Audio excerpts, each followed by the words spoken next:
Alright y'all, it's been a little while since I made a video and I do apologize for that. I was just doing my outdoor channel, Team Recon TX. That's where I do my outdoor stuff. But since it was spring, I was doing a lot of that. But now I'm starting getting back into this. And since it's been a little while, I'm going to start y'all out on something real easy. Like when you go get your family pictures taken and they put it in those little frames and they got that real cool mist going around it. I'm going to show y'all how to do this stuff right here. Alright. So I'm going to close this out. Open up a new picture. I'm going to go ahead and do the same one I did just a second ago. Go to layers, and you don't have to do this, but as y'all know, I prefer to do it this way. Go ahead and make a background copy. Go ahead and make a background copy. And then once you got that, go ahead and crop it however you want it. I want mine about like that. I want his face right in the middle. I'm going to go ahead and crop mine, which you don't have to do. I'm just doing that for the effect of this video. And you don't want it full size. You want to go ahead and press Control minus and back it up one, possibly twice. I think for mine one will be good. Select your gradient tool. Make sure you have your gradient type selected as radial. Go up here and don't click on this. That'll bring down a drop down. Click right in the middle of it. It's going to bring this up. Now, okay. Now, whenever y'all first do it, the only options you're going to have are going to be from here up. So what I want y'all to select is the second one, which is foreground to transparent. But we're going to modify this a little bit. Alright, let's change the opacity up here at this top one.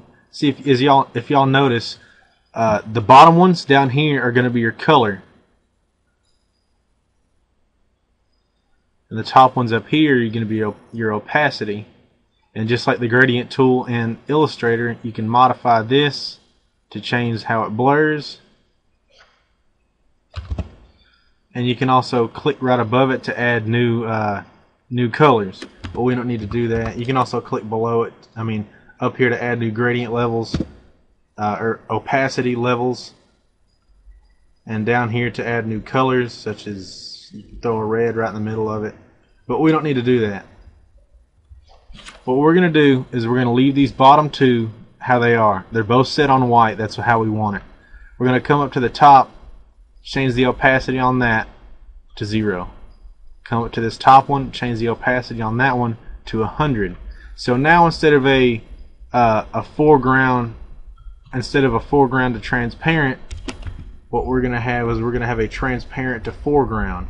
I'll show you that this one right here, the straight 0 to 100 opacity without the middle marker opacity. I'll bring it all the way up here.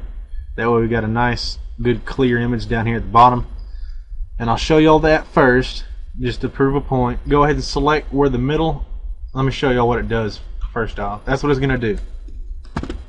Okay, go ahead and select the middle of whatever you want to blur. If you want the corner blurred, go ahead and bring it up here. But I want mine right over the face. I'm going to put mine right in the middle of the bridge of his nose and bring it up right about a little bit outside of the image.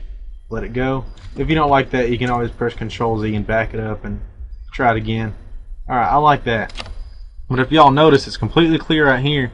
And from this point on, it's blurring, blurring, blurring. And then right here, it gets real thick and it completely whites out. Now, I'm going to come back up here and I'm going to show y'all this one, which I have moved